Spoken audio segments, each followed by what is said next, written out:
Kinundina ng grupong Back Project PH ang isa na namang insidente ng animal cruelty sa Murcia, Negros Occidental matapos nilang masagip ang isang pusa na tadtad ng saksak.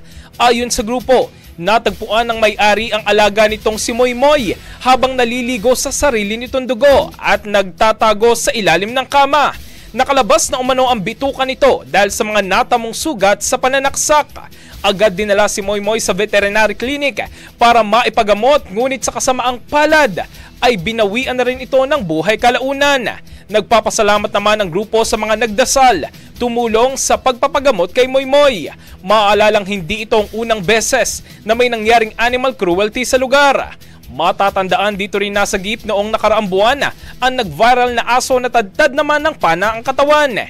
Inireport na ng grupo sa mga otoridad ang nangyari upang mapanagot ang sinumang nasa likod ng nangyaring karahasan. Ang bahaging ito ay hatid sa atin ng Yummyvit ES2 Oral Drops. Simulang tuparin ang pangarap ng iyong anak. And stunting now!